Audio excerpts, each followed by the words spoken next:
Good morning and welcome to the Mayor's Weekly. In the segment last week, to conclusion, I shared with you that today's segment will be devoted to talking a little bit about where we're at financially at midterm. And when I say midterm, middle part of fiscal year 2021.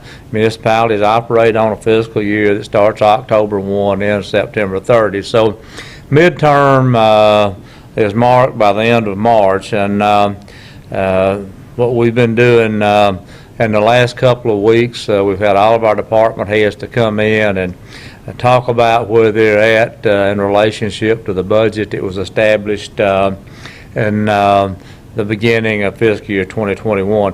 Joining me as the person most capable, most experienced to talk about that is our Chief Financial Officer, Kathy Shambliss.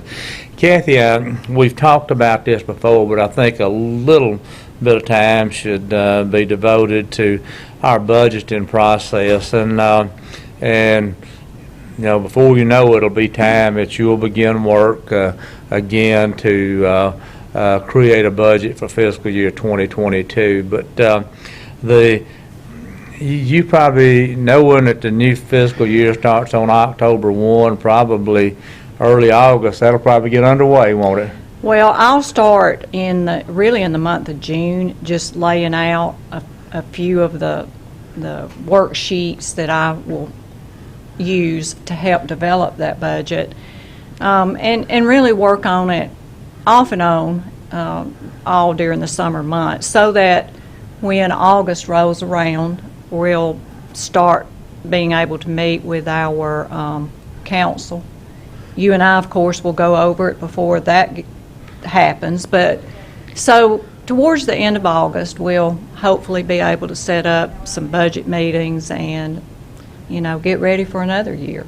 Well, and what Kathy does, she provides historical data to our department heads, where they're at in their budget, and we know prices move up, whatever, and so we never approach this in a rigid fashion. We understand that things can move, and we look at areas where maybe we could spend less money, but at the same time, we know our people have to have sufficient financial resources to do the job they do, and they get that latitude, don't they? I mean, they get the opportunity to make their case for budget changes.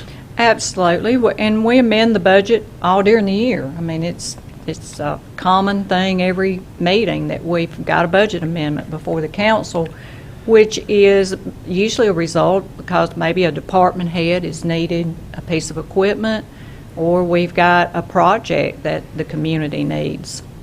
Right.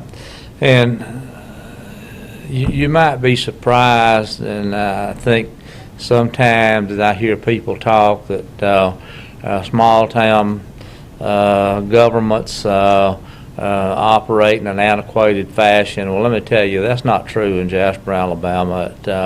What we have here in the way of systems and staff expertise, such as Kathy or whatever, will rival anything that you'll see in a corporate world. And so, as I mentioned, at midterm, we ask our department heads to come in, talk about where they're at on their budget. Do they foresee things in the second half of the fiscal year that could have a major impact on their budget? Do adjustments need to be made? And Kathy, do you mind talking about, and it's just, I hate to use the term laid back, but it's, you know, nobody's under the gun. They come in and we have a nice conversation and go through these items.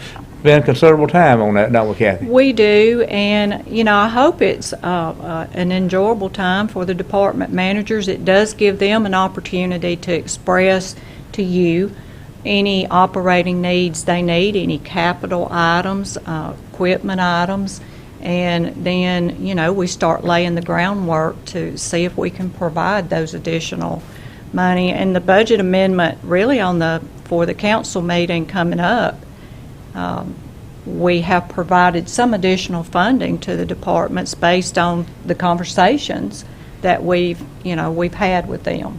Yeah. Well, if your people were to come to those kind of meetings feeling like they're under the gun, the hammer, then that absolutely kills morale. And I think if you talk to any of our department heads, that they'll tell you that they feel like if they have a reasonable request, a reasonable need, that those needs are going to be met. I'll be the first to say that we manage in a conservative fashion. That approach to managing this city has paid big dividends for us over the last 4 years, and rather than just shooting from the hip and being flippant about how we manage our money. But at the same time, I don't think you'll find any of our folks out there that feel that they are deprived of equipment or resources that they need to do their job. Would you agree with that, Kathy? Well, that's what we heard Yeah. from them during this budget work session meetings with them, that they had staffing and they had equipment to do their jobs, which was most important to them. Well, one of the things that very familiar to a tool that I had in the corporate world, we referred to it as a management report, and that's what I call this. But every month, and you can't see this, but Kathy prepares a management report that talks about what's happening with our revenues, what's happening with our expenses, and the last part of this report shows exactly how other departments, how departments across the city are faring in relation to their budgets. You know, if you're mid-year and you spend half your budget, that's about right. But some departments have expenditures that are seasonal. So, but it gives you some insight of what's going on. If somebody is trending considerably above where they should be in their budget, then we don't necessarily have to wait till mid-year. We'll address those items immediately to see what the cause is. The adjustments need to be made. But this information here, if you don't understand it, you're at a great deficit in being a part of municipal government. If you don't read it, you're at a great deficit in being a part of municipal government. If you read this, understand it, then you can see where we're headed in the way of the city, where we're headed financially in the way of the city, things that we might could do, things we might could do better, the opportunities that it present. And I won't go through this. I won't talk about the numbers, but Kathy, we're now, you have, I believe, April data. Ian, is that correct? Every month, and I mentioned this municipality, like other municipalities, live primarily off of sales tax revenue. It's about 60% of our budget. And I will say to you that last year, even with COVID and why was an outstanding year for the city. And Kathy, would you kind of give an overview of what you're seeing? You don't have to deal in numbers or whatever. And one of the things that Kathy does in her report, she compares our performance against the state average and how things are happening across the state. That's a good comparison. You know, if you falling significantly below that, then you need to begin to look at what's causing that. And if you're doing better than that, then we clap our hands. So, And we've been clapping our hands, so. You give an overview of where we're at, Kathy? Okay, our revenue is we're seeing really the largest increase in revenue that I have seen, with a growth in total revenue of 10%, but our sales tax revenue almost 15% for the first 7 months of this fiscal year. And looking at the different businesses, we see home improvement really showing very, very large increases. But car sales have also shown some good increases. Even a lot of our foods coming back. So very encouraging to see how well our businesses in Jasper are doing. But this total revenue, 10% growth with that sales tax of 15%, very, very strong. And how does that compare to the state, Kathy, or roughly? It's a little better, is it Yeah, not? we are a little bit above the state. I was a little bit surprised to see that the state was also, I think, around 13% in their sales tax growth. But still, we're trending higher than the state. And as a general rule, historically, we would be trending a little bit lower.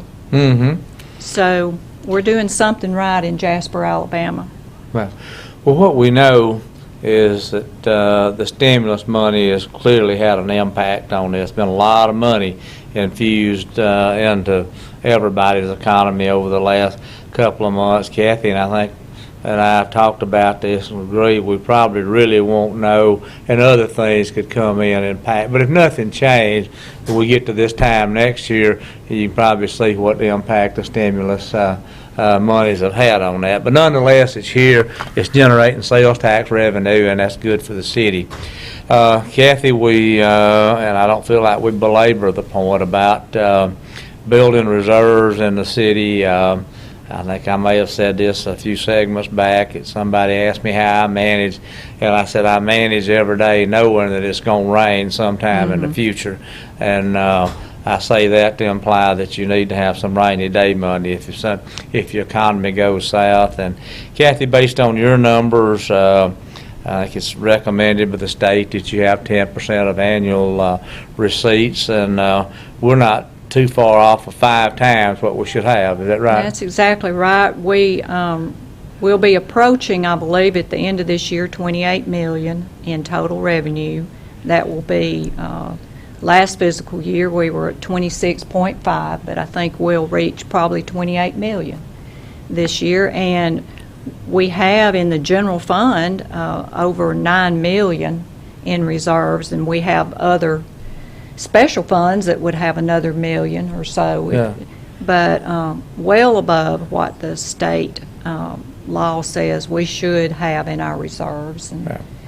We were talking with our newly appointed fire chief, Alan Clark, a few days ago, and he was talking about he's has a 30-year tenure with the city, and how good it is to be able to have the equipment that you need to do the work. He told both of us, he said, I can remember not in the too distant past that if we weren't going to fire, we were having to work on our equipment to try to keep it going because we didn't have the money to take it to a mechanic or garage or whatever. And clearly all that's behind us. And, we just bought a $600,000-$700,000 fire truck. We had a garbage truck that was totaled in a wreck, and of course we had some insurance claims, but you need a garbage truck every day. You can't have a month or two downtime trying to settle an insurance claim. We went directly to a vendor and were able to write a check to pay for that garbage truck, $200,000 or $300,000. And close to $300,000. And Kathy, I know in your long tenure here, there've been times that we couldn't do that, and very much so. There's been times we really didn't have the money to pay our employees. We knew that we would have it shortly, but that's just how low our cash got at some point. Yeah. Well, it is important. Sometimes people scoff at building reserves, and but one thing about numbers, this is that numbers don't tell stories. What's going on here is documented, and I